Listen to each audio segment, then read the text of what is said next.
First of all, I'd like to apologize for the noise and all the mess here.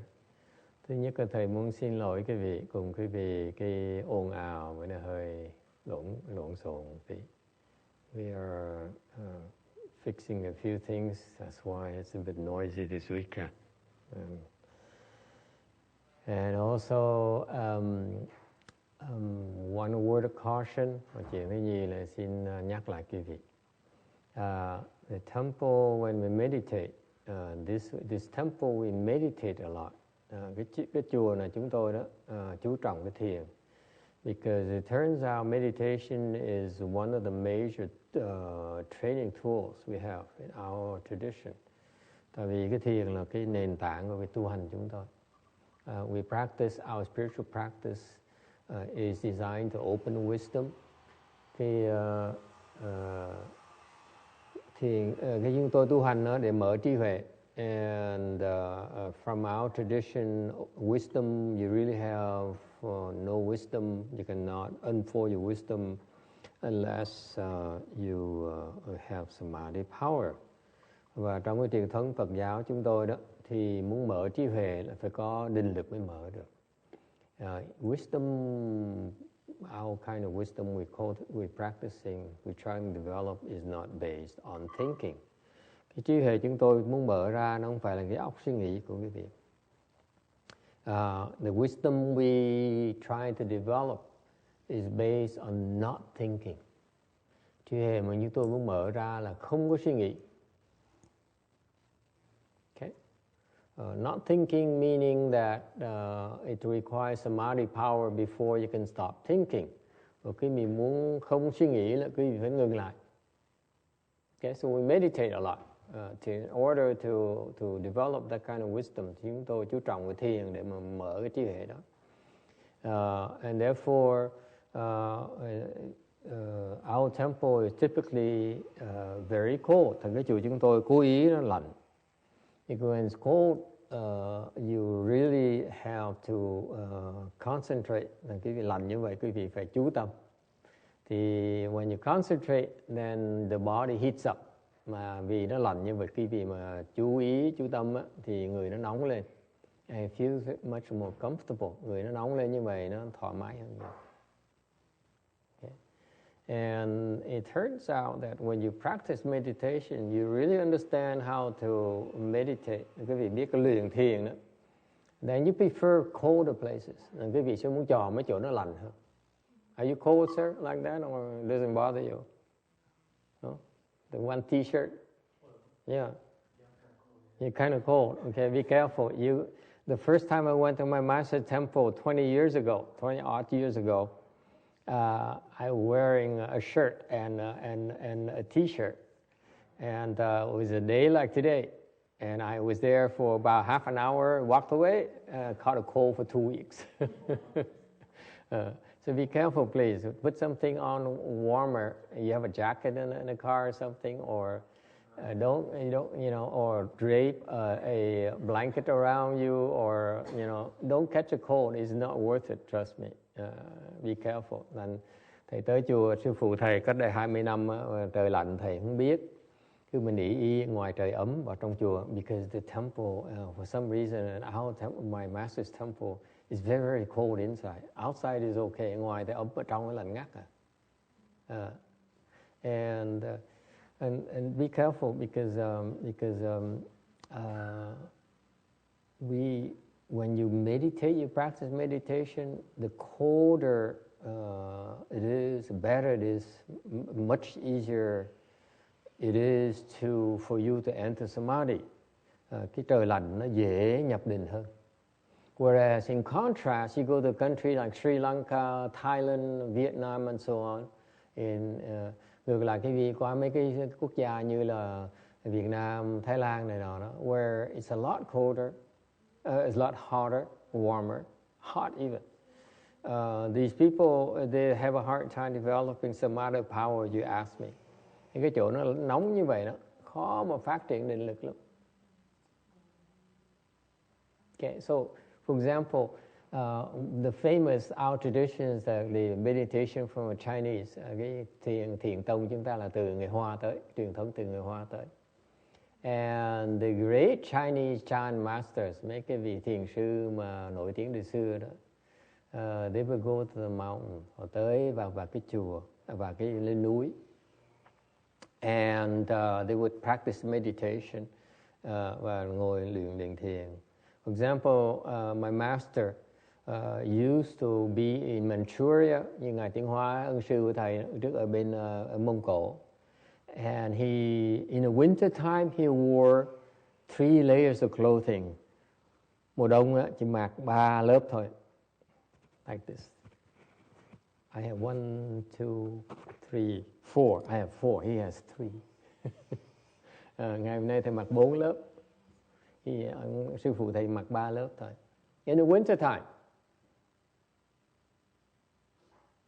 And he was never sick, không bao giờ bệnh bị cảm hết. And back then he was younger, he would also walk barefooted in the winter time. Hồi xưa lúc ngài còn trẻ đó, ngài còn đi bộ chân không nè. He was walking on snow, đi bộ chân không trên tuyết. Barefooted. That's how strong his kung fu was. Hồi đó cái định lực ngài mạnh như vậy đó. Okay. How can it happen? Biết tại sao như vậy? Would you like to know how it can be done? Biết làm sao làm được không? Would you like to know? Yeah. I'm going to tell you, but please don't do this at home, okay? Muốn thầy nói khi vị nghe để đừng có làm ở nhà coi chừng bệnh đó. Okay, here's a secret.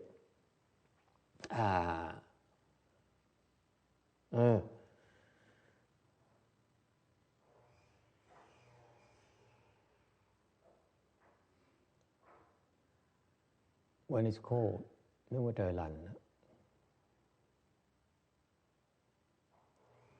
and the first thought that you have when it's cold, là cái tư tưởng đầu tiên mà quý vị mà có nó khởi lên là nói, nó lạnh một cái. Wow, it's too cold. That's when the cold enters your body. Lúc đó cái hàng nó nhập vào cái cơ thể quý vị ngay lập tức. The cold will penetrate your body. If you keep on having the thought says, wow, it's so cold here. Wow, it is so cold. Wow, you know, it's too windy and so on. Cái tư tưởng quý vị mà khởi lên đang lạnh quá, đang gió quá. That means that the cold can enter your body. Whereas if it's cold, okay, and if you don't even think that it's cold, you rise, you strike up, no thoughts at all, the cold cannot enter your body. Ngược lại, nếu cái trời lạnh, thiệt là lạnh, mà quý vị không nghĩ khởi cái tư tưởng nào, nó lạnh quá, thì quý vị sẽ không bị lạnh, không bị hàng nhập. Does it make sense to you? Because he's no different than you and me. We all have this body here where the body conducts temperature, right? I mean, basically the cold will penetrate or the heat will dissipate, right? Vì thế cơ thể ai cũng giống nhau hết, lạnh thì ai cũng biết lạnh hết, nóng ai biết nóng hết. The only difference is that he would not strike up a thought. He had no thoughts.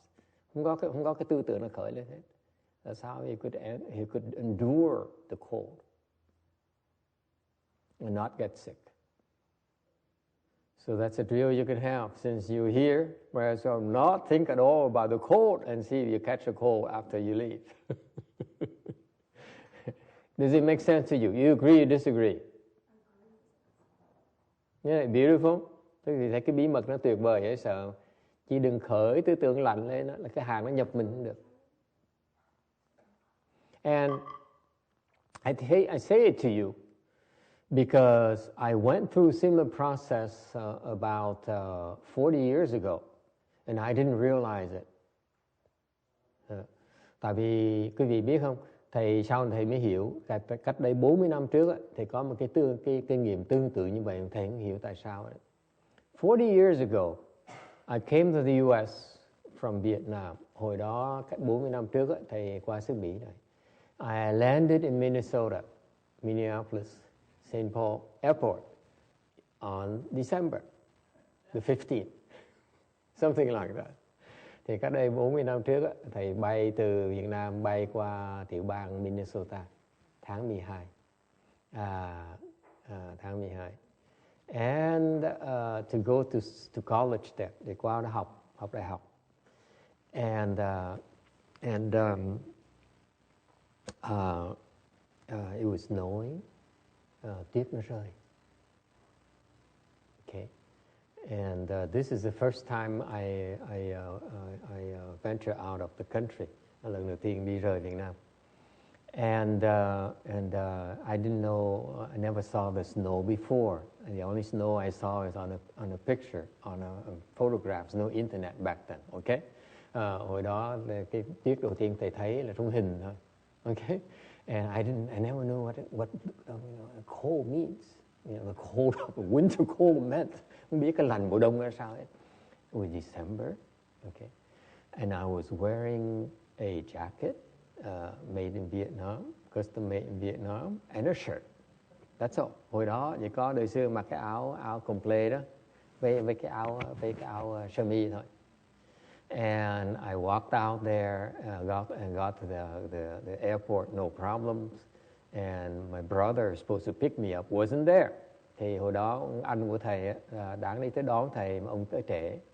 So I called his number, you know, and he says, "Oh, I'm sorry, I got detained. So I'm pretty close to you. It's about 25 minutes away. So I'm on my way. Don't worry, we'll see you. Okay, just wait for me there. Don't go anywhere." Thì ông anh của thầy nói là thầy gọi điện thoại về nhà ông ấy, thì ông ấy nói là xin lỗi ông bận đó, ông trễ một tí, bây giờ bắt đầu đi tới, thì nhà cách phi trường chỉ 25 phút thôi. Ông nói ngồi đó đợi thầy, đợi anh nghe chưa? So he didn't know me, he didn't tell me where to wait, so I walked outside to wait for him to make sure that I could see him. Từ hồi đó thầy đâu, ông nói thầy là mình đợi ở đâu, ông tưởng mình khôn. He thought I was smart, but no, I wasn't very smart. I was worried he couldn't find me. Hồi đó thầy khờ dễ sợ lắm, sợ ông thấy mình không được. Thành ra mình bước ra ngoài trời đứng đợi. So snow was falling. I look at it, oh wow, it's so beautiful. That's snow. Hồi đó thầy thấy tuyết nó rơi đẹp quá, thích dễ sợ. Pick up a scoop of snow. Wow, that's how it feels. And I stood there for about 25 minutes, half an hour, waiting for my brother. Ngồi đó, đứng ở ngoài đời 25 phút, nửa tiếng đồng hồ, đợi ông anh tới. And he finally drove in his red Mustang, you know, 1970, you know, odd Mustang. And he looked at me and said, "Aren't you cold?" Thì ông anh mới tới, cuối cùng mới tới, 25 phút, nửa tiếng sau mới tới ở ngoài. Thầy có lạnh không? No. Thầy nói không lạnh gì hết. Put on this coat, put on jacket, you don't get a pneumonia. Ông lập tức đưa cái áo mà lạnh á, you know, thick of a coat like this and put it on me. And then I said, wow, it is cold. Lúc đầu mới thấy lạnh. And I never got a cold. And then he immediately brought me to Walmart, you know, to Target to buy those winter jackets. You know, $20 winter jacket. Hồi đó mua cái áo lạnh $20 to wear in the winter, which I wore for the winter. So amazing, for half an hour I was outside, looking at the cold and enjoying looking at everything with open eyes. Hồi đó đứng ngoài trời nửa tiếng đồng hồ, nhìn lui nhìn tới, khoái dễ sợ. I was so happy to be there. Never thought it as cold or anything. So that's a proof to you right there that if you don't think it's cold, you will not get a cold. It's all up here. Thành đó chứng minh như quý vị thấy đó. Cái kinh nghiệm thầy lúc còn trẻ đó, mà không biết là lạnh, không thấy là lạnh là không có bị cảm đâu. Isn't it interesting? So the same thing. Samadhi power is the ability to stop thoughts. Thành cái định lực là cái khả năng mình ngừng lại tư tưởng. each different samadhi level enables you to stop certain types of thoughts. Thì cái định lực á, nó tùy cái loại định lực nó khác nhau, thì nó giúp quý vị ngừng lại những cái loại tư tưởng khác nhau. Okay? All right. So that's what it is. That's why we prefer to keep the temple cold. Thành chúng tôi chọn là để cái chùa nó lạnh, because it's easier for us to enter samadhi. Thành chúng tôi để chùa nó lạnh như vậy dễ nhập định hơn nhiều. Okay. Whereas it's harder, ngược lại nó nóng á. It's much harder to practice meditation. Cái chỗ mà cái giới mà nhiệt đới đó, nó rất là khó tu thiền. Because you sweat, toát mồ hôi đó. Nó khó lắm, it's very uncomfortable. Cái khí hậu mà nóng quá nó rất là khó mà tu thiền. Much more difficult. Okay?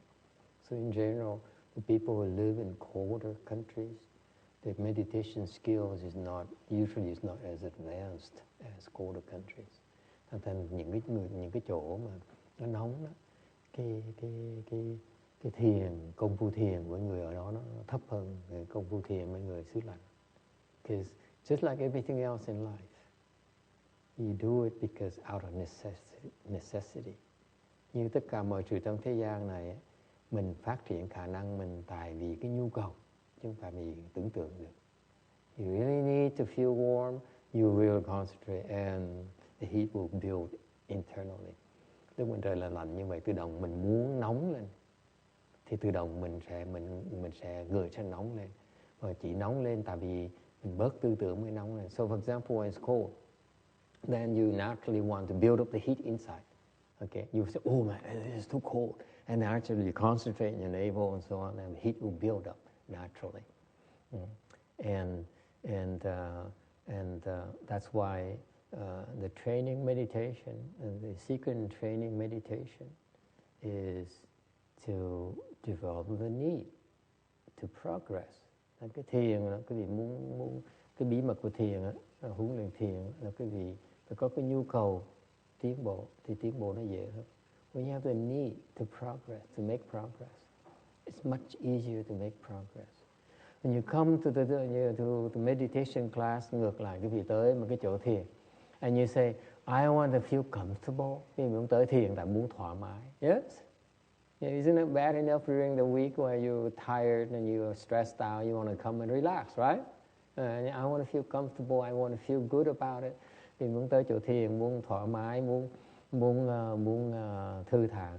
Then it's much harder to make progress. Cái gì khó tiến bộ hơn. Okay. Whereas you come to the temple and says, I'm sick. Ngược lại cái vị tới chùa mà nói, tôi bệnh. Okay, I'm cold, tôi lạnh. Then we can teach you how to fix the cold. Nên chúng tôi có thể dạy cái vị được cái phương pháp để mà trị cái lạnh, hoặc là trị cái bệnh, or the way to fix your illness. If you're really motivated, there's a way to do it. Quý vị thực sự mà muốn á, sẽ có cách để mà thành công được. All right? All right, so that's a very long speech about it, about the cold. Another thing that we also try to do, cái chuyện khác nữa, is that we in our tradition, there's really no training of meditation. Trong cái truyền thống chúng tôi đó, muốn dạy thiền đó. And then we need to speak we give you instruction. Thì chúng tôi phải cho quý vị những cái lời giảng cho quý vị nghe. Because then it will help you do it right, and giúp quý vị làm nó đúng, and help you make progress quicker, giúp quý vị tiến bộ lại hơn. Because progress usually is obtained by learning to solve your problems. Cái tiến bộ là phải cần nó là cái sự kết quả của cái biết cách giải quyết cái vấn đề của quý vị. You make progress because you are in general able to resolve what's stopping you, what's obstructing your progress. Thành thường cái tiến bộ là tại quý vị biết cái cách phương pháp để giải quyết cái sự cản trở của tiến bộ của quý vị. So you know how to resolve what's making you sick, for example.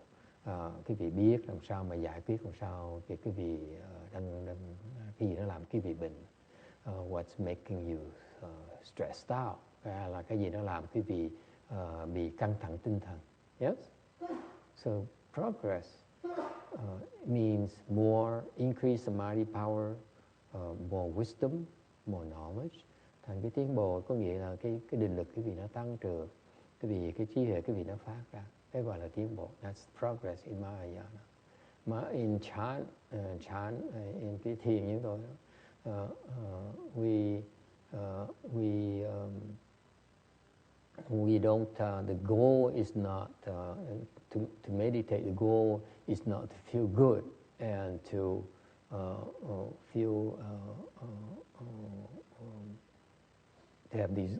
seek these good feelings. Thì chúng tôi chủ trương là không nên cầu những cái cảm giác sung sướng, because that's being stuck. Những cảm giác sung sướng thoải mái đó là quý vị đang bị kẹt. Just like when you train in weights, như quý vị đang tập tạ như vậy đó. If you want to progress, you want to lift heavier things, thì quý vị muốn tiến bộ, muốn đẩy cái cử tạ nó nặng hơn á, then the body has to endure pain. Cái tay nó phải đau. You have to press harder, lift heavier things, and usually it's a strain on your body and your muscles. And so in order to lift heavier things, you need to strain yourself and endure a bit of pain. Yes? Same thing, meditation. You want to progress. You should not be attached to the good feelings. Cái thiền nó cũng vậy, cái việc muốn tiến bộ không nên chấp trước vào cái cảm giác khoái. Okay? And there's a reason for that. So a very compelling reason for not wanting to attach the good feeling. Và thầy xin chú trọng nhấn mạnh cái này cho quý vị nghe. Đừng có bị lạc vào cái lỗi này, nghe chưa? Là lúc ngồi thiền cầu cảm giác khoái sướng, sung sướng đó. Do not seek the pleasant feelings when you meditate. Lúc mà thiền đừng có tham cầu, truy cầu cái cảm giác khoái. Because again, it is an attachment, cái đó là một cái chấp trước. You start with what? That thought. Bắt đầu bằng cái tư tưởng là tôi muốn sung sướng. Just the flip side of, oh, it's cold. Cái đó nó chỉ đi ngược lại, nó nghịch lại về cái tư tưởng là ây trời lạnh. You get it? Quý vị nghe có hiểu không? If you say, oh, it's cold, then the cold will penetrate you. Okay, you're vulnerable. Giống như lúc mình lạnh á, quý vị nghĩ để tư tưởng nó khởi lên cái này lạnh á, là hàng nó sẽ nhập vào. Thì cũng giống tương tự như vậy. Khi quý vị ngồi thiền, bắt đầu ngồi thiền mà ngồi xuống mà nói, tôi muốn thoải mái, tôi muốn sung sướng. Similarly, as soon as you get started in chant, and you say, I have a chance to feel good again, you know. And since I'm meditating, ngồi xuống mà tìm tư tưởng như vậy là sẽ bị kẹt. You'll be stuck there. Sẽ không tiến bộ được. What's so bad about it? Không tiến bộ nó tai hại chỗ nào? You're missing out on healing yourself more. Quý vị mà chấp trước vào cảm giác sung sướng đó, quý vị mất cơ hội để mà tự chữa bệnh. And as you make progress, quý vị tiến bộ, you will feel better than before. Khi quý vị tiến bộ sẽ cảm thấy sung sướng hơn lúc trước. Don't be stuck on that feeling because it gets better. Mỗi lần một thiền, một tiến bộ như vậy, quý vị rất là sung sướng hơn lúc trước. Và đừng có chấp lúc trước vào đó, sẽ tiếp tục tiến bộ nữa và sẽ còn sướng hơn nữa. So the good feeling actually increases as you progress. So the trick is not to be attached to the good feelings. Does it make sense to you? Đừng có chấp vào cái cảm giác khoái lạc đó nha. Thì nhắc quý vị nghe, nhất là các bác cẩn thận đó. Uổng lắm. Như vậy là mình bị kẹt mà mình không chữa bệnh được. What happens is as you get older, by the way, okay? That's how you get older, you practice meditation, you have this level and you feel good, okay? Dạ, thì cái vị lớn tuổi rồi mà thiền thì cảm thấy là cái khoái lạc nó tới trình độ này. If you attach to that, guess what happens? Nếu quý vị chấp vào trước và chuyện gì xảy ra, your body deteriorates. Cái cơ thể quý vị nó hư. And yet you're not doing anything to counteract it. Cơ thể quý vị nó càng ngày nó hư hại. Mà trình độ quý vị không có gì để mà gỡ nó lại. You age. And you die quicker. And you become sick, more sick. Quý vị mà không tiến bộ thì cái lớn tuổi càng ngày càng lớn tuổi thì càng mau già hơn, càng nhiều bệnh hơn, càng dễ chết hơn. In contrast, your body deteriorates, but your samadhi power increases, it will lift it up. Nó sẽ chặn lại cái này và nó kéo lên lại. You see that? That's why it's important for you to make progress. It lifts it up like this. The body is here, the samadhi power is here. Thành tôi nói cái vị định lực ở đây, cái cơ thể cái vị ở đây. The body will deteriorate. You see that? Cái cơ thể cái vị nó chết từ từ. I think we heard something like after 13, that's when we go downhill. Thì nghe tới đồ như 13 tuổi là bắt đầu mình tàn tạ đúng không? I'm in my 60s now, so you know, you say 60 tuổi. Can you imagine how pressing it is for me? Giờ lớn tuổi càng ngày phải lo rồi. That's why it is critical for me to increase my power to make sure that I give myself a chance. Yes? So don't be attached. Là thầy khuyên quý vị như thầy cái cơ thể mình nó già, mình chịu thôi à. Thì cái định lực mình phải lên để mình cưỡng nó lại, mình kéo nó lại, mình trì hoãn nó lại. Okay? That's a need right there. If you're looking for a reason why you need to meditate, all of us have the same need. We have to fight that. We have to fight for our survival, for our health, for our well-being. Thôi, thì quý vị muốn thấy cái nhu cầu thiền ở đó là thiền nó sẽ khiến mình cần thiền để mình trì hoãn lại cái chết của mình, cái bệnh của mình. Any questions? Ai thắc mắc gì không? Yes.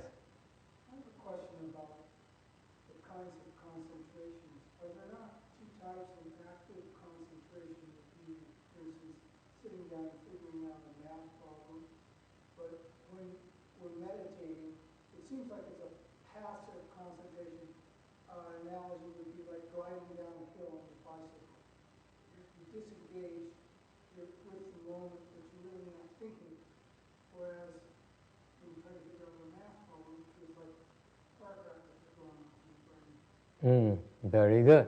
Excellent question. Okay. Let me repeat it in English and then translate in Vietnamese so that people can hear, especially internet people. They have a hard time picking up sounds back there. The question is that it's a very, very good question, and I encourage you to ask questions. That's why I'm here. Sometimes I'm able to shed some lights into your problems. It would help you save a lot of time in your practice. The question this gentleman has is that it seems to him it seems like two kinds of concentration. Concentration where your mind's thinking like you're solving a problem of math or at work. You're thinking, okay, and you engage and you actually are exerting your brains, okay, generating thoughts to solve the problem. And the other kind of concentration he's talking about is where you disengage, where actually you maybe going down the hill on your skis, okay, where actually you only reacting, you do very minimal thinking, and that requires concentration as well. Ông này hỏi cái câu hỏi rất là thú vị. Ông này theo này thấy có hai cái loại chú ý tâm. Một cái là mình dùng sức để mình chú ý, để mình đang làm việc, giải cái bài toán, hay đang sợ làm việc thì mình cần chú ý đó. Cái đó cần cái sự chú ý. Cái thứ nhì, cái loại chú ý thứ nhì, cái loại mà không cần suy nghĩ, là chẳng hạn như mình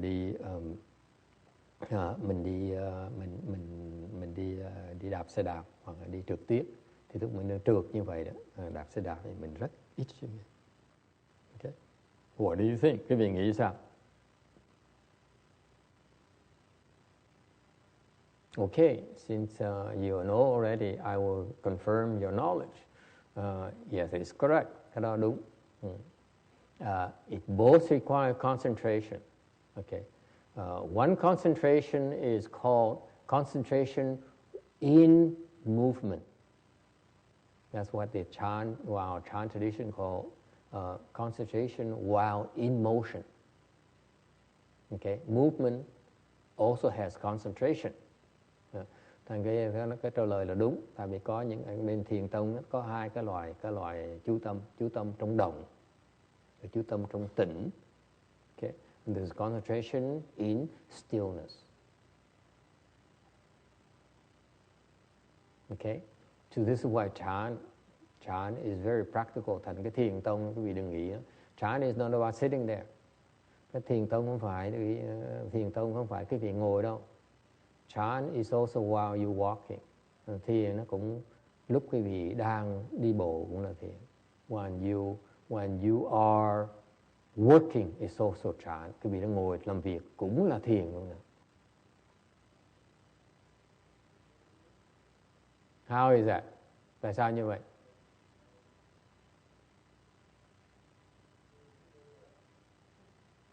Because concentration is the ability to sustain the thoughts. Thành cái định lực là cái vị cái khả năng cái vị có thể duy trì cái tư tưởng của mình. Okay? For example, when you sit there right now, cái vị ngồi thiền như vậy, we teach you many methods of meditation. Lúc quý vị ngồi điện thiền với chúng tôi dạy cái vị, chỉ cái vị nhiều cái phương pháp thiền khác nhau. Okay? Many different meditation methods. Có nhiều cái loại phương pháp thiền, phương pháp môn nó khác nhau.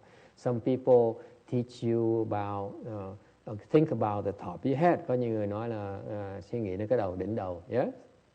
Some people teach you about concentrate on the tip of your nose, or where the air comes out. Hoặc là có người nó dạy cái vị chú ý hơi thở của mình là cái lỗ mũi á. Okay?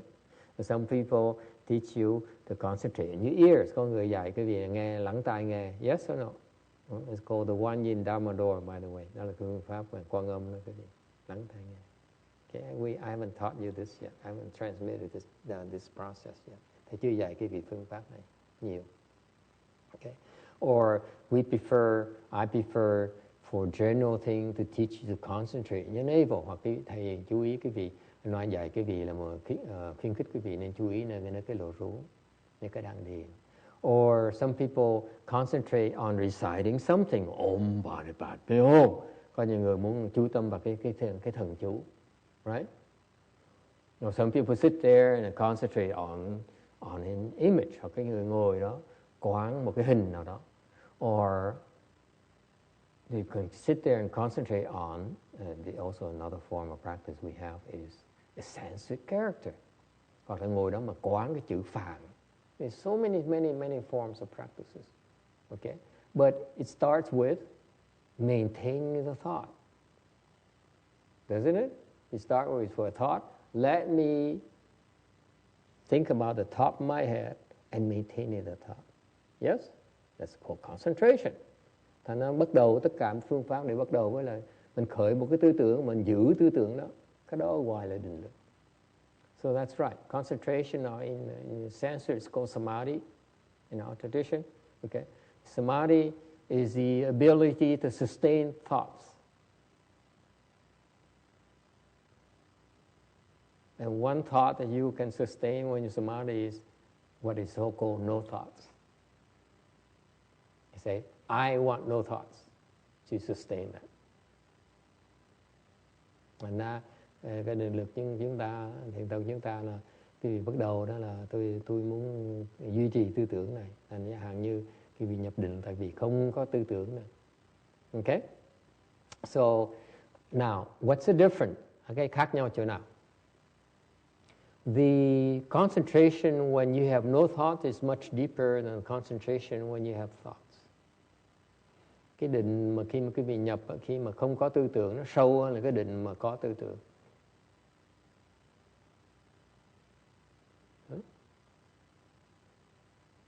Okay? So, for example, you can enter samadhi while working. Thành quý vị đang nhìn. For example, ví dụ, we train our students on hitting a woodfish. Như chúng tôi dạy học trò là gõ mỏ. The woodfish here, when hit it, we're supposed to hit it a certain way, okay, a certain place. Chúng tôi phải đánh cái mỏ, đánh đúng một chỗ nào đó, and then maintain the pace, và giữ cái nhịp, maintain the rhythm.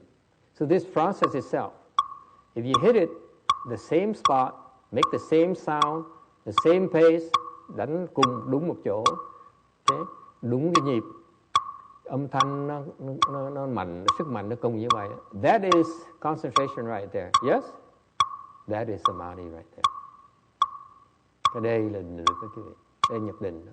So it's not uncommon for our students to enter samadhi while hitting the woodfish. Thành chúng tôi không rất thông thường, học trò chúng tôi nhập định khi mà gõ mỏ như vậy. Okay? That's samadhi. Does it answer your question? Yes. So the samadhi has many applications. And cái định nó có nhiều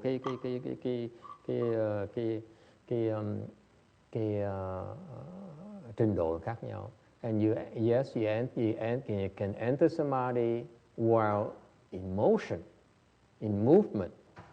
Thành ra quý vị có định trong cái đồng. But again, it's for those of you who are out there, I don't advise you to enter samadhi while driving. Thì nhắc cái gì là nhớ đừng có nhập định khi mà lái xe. Please don't. Absolutely not. Do not ever sit down in a car and say, I want to enter samadhi. Bad idea. Thành cái gì lúc mà lái xe đừng bắt đầu nó tôi muốn nhập định, nghe chưa?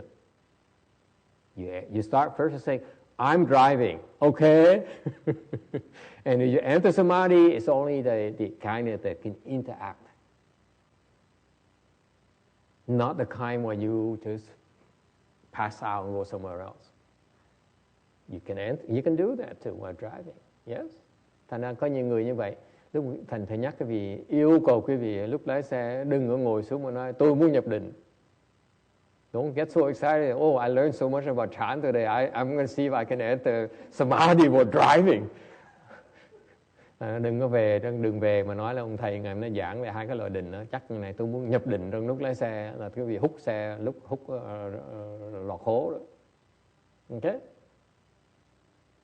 You always say, I want to drive. Okay, that comes first. I want to go home and see my wife and and see my dog. Okay? Don't say, I want to enter samadhi and the hell with life. That's going to happen to you. Hell, you know. All right, Thành cẩn thận gì đó nghe chưa? If it's not common for you to begin like that, start like that, and you enter samadhi while driving, and there's no heat, there's no traffic, you're not afflicted at all, and you get home and you feel good, safely. Okay? Until you have that kind of skills, I don't advise you to sit down and say, I want to enter samadhi while driving. Okay? And then quý vị nhớ lái xe đừng đòi nhập định, please. And the family will sue me. Yes. Any other questions? Yes.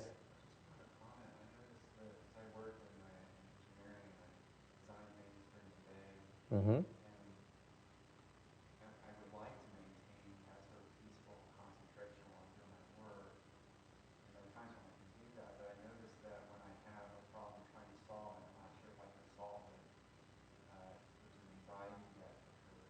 Mm-hmm. And then there's also a time constraint. Mm-hmm. Get something done according to custom on something certain time. Mm-hmm. And I noticed that those thoughts start generating unease. Yes. Feel drained. Yes. After trying to solve those kinds of problems. Yes. That's kind of where I feel my difficulty. Yes. Okay. Question is the reality is that we have other constraints at work where it's not uncommon for you, those you meditate, you find stretches of time where you can concentrate and work beautifully without any problems. But more likely is that at work you will have pressure, external pressure like time, the deadlines, your boss breathing on your neck. Okay, and your secretary walking by and you can sniff her perfume, that kind of thing. Okay, it's distraction everywhere. That's so what to do? Cái thực tế là mặc dù quý vị những người thiền có công phu thiền rồi, nhiều khi làm việc á, trong sở đó, mọi người có thể ngồi mà chú tâm, hoặc ở nhà nó ngồi chú tâm một cách rất là thoải mái, rất là sung sướng, thời gian nó qua rất là mau. When you're able to concentrate, time passes by very, very fast, right? Like, like an hour goes by, you do work on a problem, and all of a sudden you look at, wow, it's been an hour, it's been 2 hours, it's been 17 hours. Có thể cái vị ngồi chú tâm, food, and then the sniff from lunch coming around, and it distracts you. Thành cái vị có thể chú tâm, có thể 1 tiếng đồng hồ rất dễ dàng, 2 tiếng đồng hồ, mười mấy tiếng đồng hồ rất dễ dàng. It's not uncommon, for music composer, Beethoven or Mozart. They can sit there and they keep write, and they don't know anything, but they follow these thoughts coming from somewhere where they just keep on writing. Okay, it's not uncommon at all. Chuyện nó rất là thông thường. Như thực tế là quý vị có những cái áp lực bên ngoài, chẳng hạn như bị thì giờ cấp bách, phải tới giờ đón con rồi, phải tới giờ đi nấu ăn rồi, ok, hoặc là này hoặc nọ, hoặc là mùi thơm của đồ ăn, người ngồi bên cạnh đó, nó ngửi nó thông qua, so it's not uncommon at all, and that's part of the distraction that we all have to undergo. It's nothing you can do. The reality is, I wish I could tell you, don't worry about it. It's no big deal. Don't worry about it. The answer is don't worry about it. Thực tế là quý vị, cái đó là gọi là cái quả báo đó quý vị. The Buddhists know that as retribution. Phật giáo mình gọi là quả báo đó. It's your retribution that your boss breathes on your neck. Cái đó là cái nghiệp của quý vị, là ông sếp ông phì phà đến cái cổ quý vị. Okay, or your neighbor brought some phở, eats right next to you, in the cubicle next to you. Có những người đem tô phở tới. Anyone eat phở before? No. It's very fragrant. Người ta đem tô phở mở ra ăn bên cạnh cái cubicle bên cạnh quý vị, nó xông qua sao quý vị mà chú tâm được. Okay. So it's the distraction that's the way it is. Now, what to do? Làm sao bây giờ? What you do is you realize, you recognize it's a distraction. Cái được quý vị làm sao đối phó bây giờ? Quý vị nhớ đầu tiên là nhận đó là cái sự phân tâm của mình. And you use it to drill yourself to ignore the smell. And you're able to do that. Quý vị chỉ cần tập dùng cái đó để cái cơ hội để mà chú tâm vào việc làm, mình chú tâm được, mình sẽ quên những cái sự phân tâm đó. If you really concentrate, you can rise above the distraction. So use it as a drill. And sometimes we can't. That means our retribution. Thành cái vị mà có sức á, thì có thể quên những cái loại làm cái vị nó phân tâm đó, để nhiều khi mình được quên được thì cái đó gọi là cái quả báo của mình phải chịu thôi. You have to undergo it, that's all. Second question here, Carlos. So, just very recently, last 10 days or so, I recognized that this last year, 2015, I had a lot of physical problems. Welcome to the club. It's called aging, my friend. No. No? The year that I started sitting, the more time I sat, and the more time as I got closer and closer to being able to sit full lotus, as I got better with sitting, my energy dropped a lot the first 10 months. And then once I got to the point where I could do full lotus, a couple of months after I started full lotus, one day when I was sitting working, and I started having a very large pain in my abdomen. And that progressed. It wouldn't happen when I was sitting in meditation, but pain in my abdomen got worse and worse and worse through last year, where I went to see doctors and find bill of health. Physically, I looked fine by blood tests and all the other tests that they did, I was fine. But the pain would be there. So Where about? Below my liver. Okay. So what I've realized in the last 10 days or so is that the more time I would sit in full lotus, the easier that pain would come up. So if I didn't do as much meditation, the pain would be easier and it would diminish. But then I get a little bit more energy from not meditating, and I feel a little bit better from the pain not being there, and then I begin to meditate again, and the pain will come back up. And the pain has been so debilitating that it's affected my work, very, very intense. So I'll have to stay in bed for a day, 2 days, or something like this. Okay. So as much as I'd love to meditate, and I think it's useful, and I see other benefits from it, this is something that's definitely come up from moving into full lotus.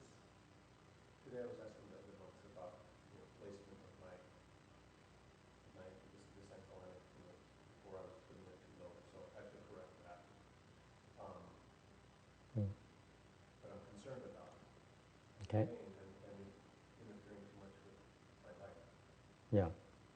When you said that your energy dropped off when you meditate, what do you mean by that? So I used to be able to exercise regularly up until 2014. So I started here February 2014. As I meditated more, did more sitting, I had less and less energy to both work and to exercise, just less and less energy for life, for doing the things that I need to do. And that's gotten...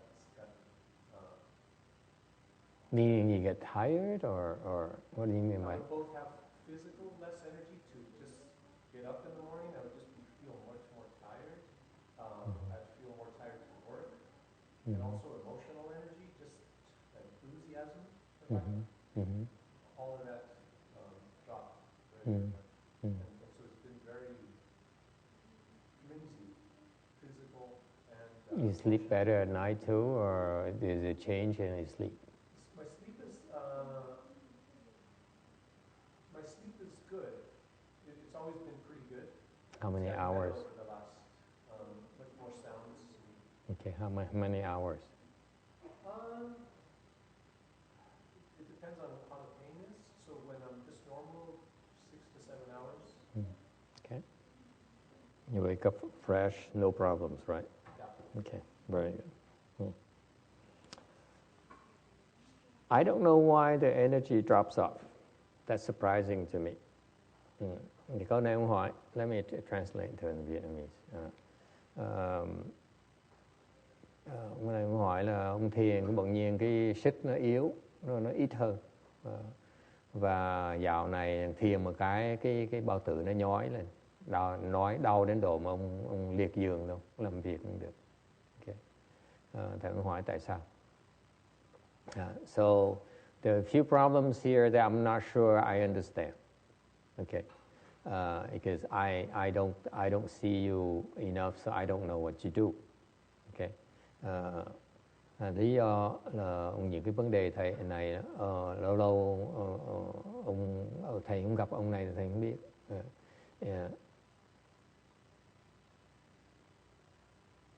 I don't understand why the energy level drops off when you meditate. Thứ nhất, thầy không hiểu được làm sao có thể một người thiền mà sức nó yếu hơn được. That's not possible for where I come from. Okay. Because meditation is naturally, when you meditate, your energy builds up. Tại mỗi lần quý vị thiền thì khí nó, thì sức nó sẽ tụ lại. Meditation is equivalent to packing chi. Thiền là nó nạp cái khí. So every time you meditate, your chi increases. Mỗi lần quý vị thiền, khí nó nạp vào thì tự động sức quý vị nó nhiều hơn. Naturally, you have more energy. It's not, I mean, it's inconsistent to me that you say you meditate and yet you have less energy. That, to me, I don't understand. Thầy không hiểu được làm sao có thể cái người thiền mà sức nó yếu được.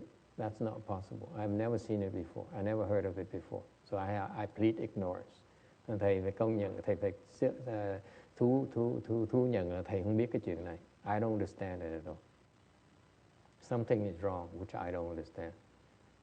If you meditate, your energy increases. Mỗi lần quý vị thiền, khí nó phải lên.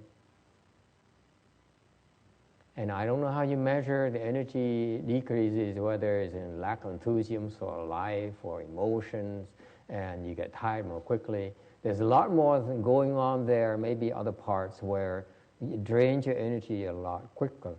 Okay, you have other issues in life, but it has nothing to do with meditation. The fact that energy drops off is not true because of meditation, from my understanding.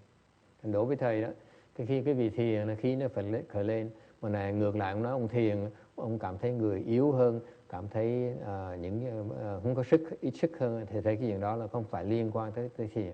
It may have something to do with your illness, okay? Some kind of illness that you have that coincided where you're starting meditation. Meditation increases energy. It cannot decrease it. It's not possible. It's physically impossible. Thầy nói, đối với thầy, nói về thiền mà yếu sức hơn, sức nó nhược hơn, cái đó là không thể có được. Tại cái vị thiền tự động khí nó nạp lại. Khí nó nạp thì quý vị sẽ tăng sức khỏe. Thường nếu ông nói sức khỏe nó yếu hơn là tại vì có thể ông này bị bệnh, hoặc cái chuyện gì đó nó xảy ra, cái cơ thể ông thành ra nó bị tản mát này. So for example, conceivably, you may have an illness where that will or you do something that will dissipate the energy that you accrue from meditation. But meditation cannot decrease the energy. That's not possible from what I know of meditation. Meditation is to pack energy in your navel. Every time you meditate, the energy, the chi, builds up in your navel. Doesn't matter what you do, it builds up right there. How quickly depends on your samadhi power. Thành mỗi lần cái vị thiền là cái khí nó nạp ít là nhiều là tùy cái trình độ của quý vị, tùy cái định lực của quý vị. Chứ mỗi lần thiền chắc chắn nó nạp. I tell you from what I know that meditation increases your energy because it packs the chi in your navel, period. That's the process. Thành thiền tự động khí nó nạp vào đó. It's not possible. It has, your decrease in energy is not related to meditation. That's from my understanding. I don't know what it is. I don't know the cause. But it's not because of meditation. Thành đối với thầy, cái người mà nói tôi thiền, sức tôi yếu hơn, đối với thầy cái đó nó không liên quan tới vì cái thiền. Sức cái vị nó yếu hơn là tại vì cái chuyện gì khác. Không thể nào vì thiền nữa. I repeat, from my training, from my knowledge. Okay? The fact that this gentleman says that his energy is less and decreases because of meditation, I have to disagree respectfully. It's not possible from what I know. Okay? Đối với thầy nó không thể có được. Okay. Number 2, when you say you meditate and you cross your legs at work, very good. Thầy ông này ông nói, khi ông nói ông ngồi thiền mà đừng sợ, mà ông xếp bằng lại làm việc. It's a very good thing. You are at work, you're working, you're able to cross your legs. Excellent habit. Cái đó rất là tốt. Quý vị đang làm việc mà ngồi xếp bằng được, rất rất là tốt. I strongly advise you to do that. Okay? Mình khuyên quý vị will clear your head. Óc quý vị nó sáng hơn nhiều. Your head is clearer and you have much more stamina. Sức quý vị nó sung sức hơn nhiều. Initially, as a price to pay, initially, legs hurt, I will distract you from your work. Lúc đầu, quý vị qua một thời gian huấn luyện, thấy chân nó đau, thành quý vị không bị phân tâm đấy. The pain in your legs will distract you initially. But once you conquer that, you can sit there for hours on end and your meditation and you're so much more productive and so much more creative. Quý vị làm việc á, mà quý vị mà chinh phục được, đừng có sợ cái chân đau đó, thì trong lâu dài thì quý vị sẽ cảm thấy là óc nó sáng hơn và người nó có sung sức hơn nhiều. So I strongly advise you to do that. If you can train yourself, it's worth it. You engineer or whatever, do that. You see, it pays off.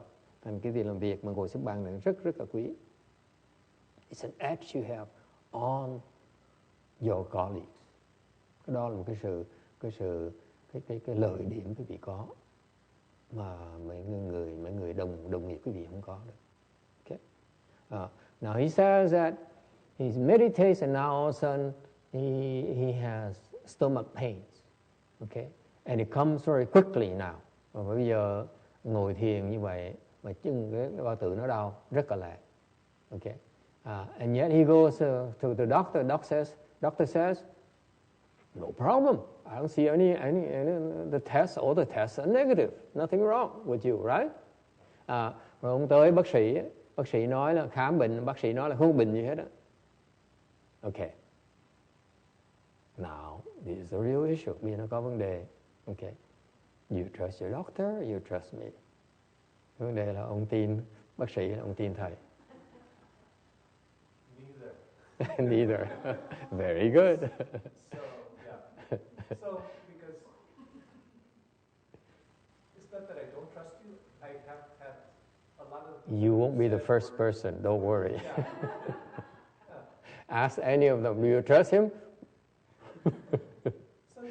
Something, so I'm taking what you say and then evaluating it with my experience. Yes. So that's how, if somebody says if you go this way you get to McDonald's, and I go that way and I find McDonald's, okay, I trust them. Mm-hmm. If you say I go this way and I get more energy or I get benefits, mm-hmm. and I have those benefits, then that makes sense. Mm-hmm. But I'm having experiences that are different than what you said I would find mm-hmm. down this path. Mm-hmm. So that's why it's... You have to use a judgment, of course. Of course. Here's what I believe. Okay, here's my theory. Okay, he's conducting the wrong tests on you. Đối với thầy, kinh nghiệm thầy nói những cái ông bác sĩ này ông không biết ông này bệnh gì, tại vì những cái test ông test sai. Maybe there's no such test yet. Possible? Như có thể chưa có. When you meditate and you experience pain like this, it's a very, very good sign to us. Khi quý vị thiền mà đau nhói bệnh như vậy nó rất là tốt. It says you're healing. You are attacking a problem. A problem is surfacing that you didn't know before and the doctors cannot detect. Đây là cái bằng cớ đối với thiền tông ấy, là quý vị đang khám phá một cái bệnh mà bác sĩ không biết và nó bị lộ ra. When we meditate, the body aches and the body has pain here and there. That's to us. I've been meditating for 20 years now. To me, okay, that is a sign.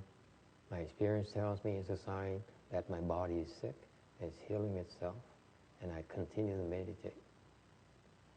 In the past, for example, ví dụ, trong quá khứ, I was meditating after 10 years, sau khi 10 năm of meditation.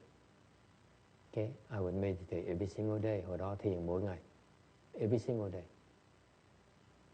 At least 10 hours. Ít nhất một ngày 10 tiếng. Very often more, a lot more than that. Thường thường nó nhiều hơn nhiều. And I was feeling very good. Sướng dễ sợ mấy bạn. It feels very good. It feels better and better and better. So I tell you from experience. It's not from any books. Cái lời thầy nói cái gì là càng ngày càng thiền nó càng sướng nhiều hơn. Tại cái đó kinh nghiệm chứ không phải là ngồi tưởng tượng đâu. The more you improve, the better you feel. Càng ngày càng tiến bộ, càng sung sướng hơn nhiều. And one day, it starts hurting right here in the plexus. What is it called? Plexus? Solar plexus. Solar plexus. Bỗng nhiên một ngày kia đó, cái chỗ đó nó nhói lên. The excruciating pain, nó nhất không thể tưởng tượng được. It hurts so much right here. I tell you that because if you get to the same level, all of you experience that as well. My student experienced that already. Học trò thầy nó bị tới đó rồi. You reach a certain level of samadhi power, you have extreme pain right here. Nhức nhói dễ sợ, plexus. Okay? And then I sat and then it went away. Ngồi tiếp hồi nó hết. And then later on, the heart. Sau này cái tim. Nó nhói. It hurts so much, the heart. Nó nhói dễ sợ lắm. And I continue to meditate. Healed. So chữa bệnh. Not only when you're sitting, but through your day?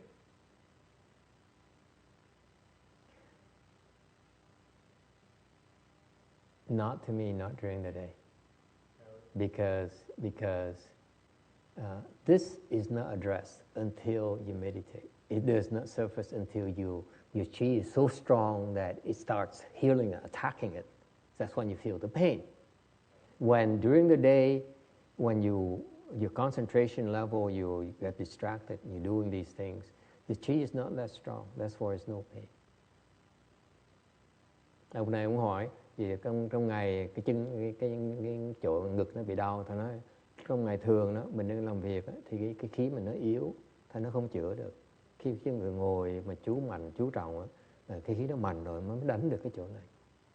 They is not revealed. Your inner illness is not revealed until your chi is so strong. It's strong enough. Cái bình cái vị đó nó không bị lộ ra. Chỉ khi nào khí cái vị mạnh nó mới lộ ra.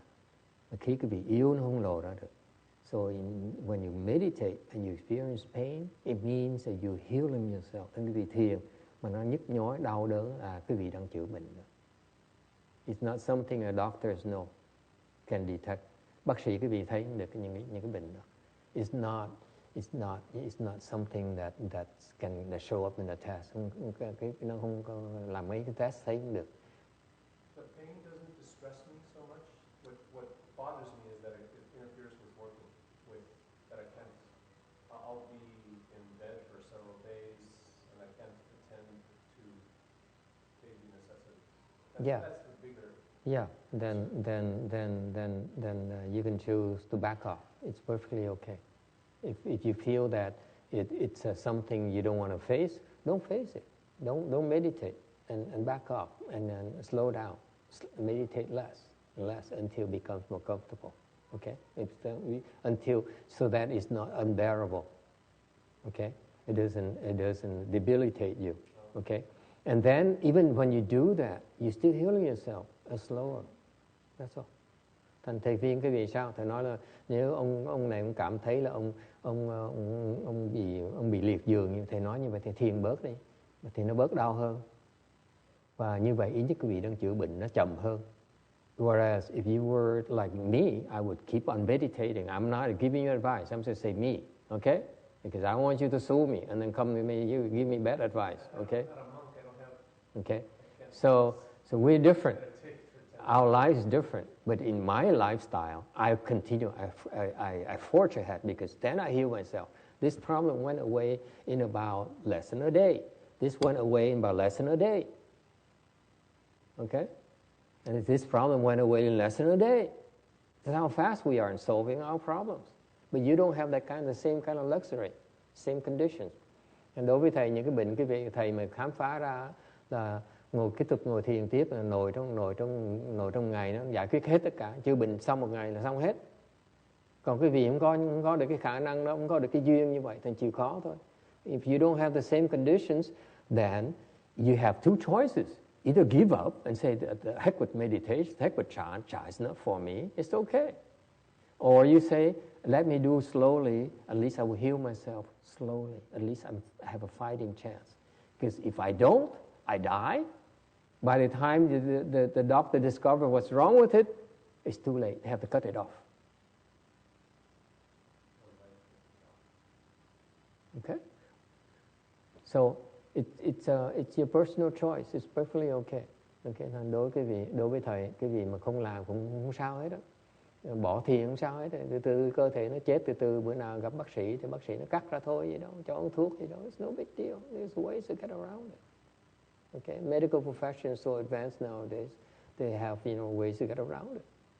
Or patch you along until limp along. You can limp along. It's okay. That's life. Okay? Personally, I'm curious. I'm curious because I want to see how far I can go, what is it I'm able to do to heal myself. Because it's not just here, the stomach. Do you know that if you fix the stomach problem, it fixes a host of all the problems all around your body? That's a beautiful thing about Chan. This is only a symptom. If you fix this, you're fixing the same level of problems all over your body. It's no test will help you detect that. Đối với thầy là cứ tiếp tục tu tiếp, và thầy sao? Cái việc chữa xong cái bệnh như ông kể bao tử này, ông chữa xong bệnh bao tử này là cái khí nó khắp hết tất cả người cái vị. Cái vị chữa được cái bệnh bao tử này thì cái vị sẽ chữa đủ thứ bệnh khắp thân thể cái vị mà bác sĩ không biết được. So it's your personal choice. Slow down. If that worries you, slow down. Okay? Or don't meditate at all. Okay? It's okay. Cái gì tùy sự lựa chọn của cái vị. Okay? Yes, Mary Jo. It's possible that this pain that you're feeling has an emotional reason, and it's manifesting physically. And this is why the doctor is not going to be able to find the cause. Mm-hmm. If you suspect that there is an emotional reason why you have this pain, something that's unresolved within you that's an emotional nature, it would be beneficial for you to seek non-traditional sources of treatments other than Western medicine. I work in a non-traditional community capacity, so yeah. So you know about some of these modalities, many, and that those including may, Chan. those may in fact be more helpful. And also I would suggest that if there's anything emotional, that you find a way to work through that and let go, and maybe that will help. Yeah. The sitting is the best. Yeah. Mary Jo just contributed something that I really appreciate, that we don't talk about enough. Cô này cô mới cống hiến một cái mà ít người nói tới. Your emotions can create a lot of problems. Your mental health can create a lot of when you have some emotional issues or mental issues. I'm not saying you have it. I'm saying in general, when you have mental and emotional issues, it can usually manifest in a physical plane, and that's why resolving the emotion, resolve the mental issues will make these physical symptoms disappear. In Chan it's different. Chan we don't care. We don't even care, because Chan will clear out mental issues too. It takes a little bit longer. It will clear it out. And actually in Chan, we clear out all these mental, emotional issues at the same time as physical issues. Okay, so the ways to do that. Okay. And so you're right. It's a lot of issues, a lot of reasons why he might have these different problems, but none of us is knowledgeable enough to be able to look at all the emotional or mental issues or physical issues. No, we're not trained enough to do, knowledgeable enough to do that. So Chan is very simple. We keep on building chi. It fixes all these problems simultaneously. Cô nào nói cái rất là quý báu là cô cống hiến cái ý kiến cô nói là nhiều khi cái vị có những cái bệnh của tình cảm hoặc là bị bệnh tinh thần, thì những cái bệnh đó nó bắt đầu như vậy, nó khởi đầu như nó tạo ra những cái triệu chứng với cái cơ thể cái vị nó rất là thông thường. Thành ra cái vị chữa những vấn đề tình cảm tinh thần đó thì cái cơ thể nó sẽ lành mạnh. Thì nói cái đó rất là đúng. Cái thiền ta nó rất chắc dạng gì hơn nữa. Mình không cần biết là cái gì hết. Mình ngồi thiền khí nó thốc là nó chữa hết tất cả mọi thứ bệnh. Tình cảm, tinh thần, cơ thể nó chữa hết. You know, your emotion, by the way, your emotional problems, mental problems, it fixes it. They get fixed too. Những cái bệnh tâm thần này nọ đều được chữa hết. Okay. You can do the brute force. You do the brute force way with the chi. Quý vị có thể chữa những cái tâm mình bằng cách là dùng cái khí mà chữa nó. Or you can do it by getting rid of your mental issues, intellectually. Okay? Just like dropping it. Okay? All right. Time to go to lunch. Tới giờ dùng trưa, mời quý vị đi dùng trưa. Let's go eat lunch.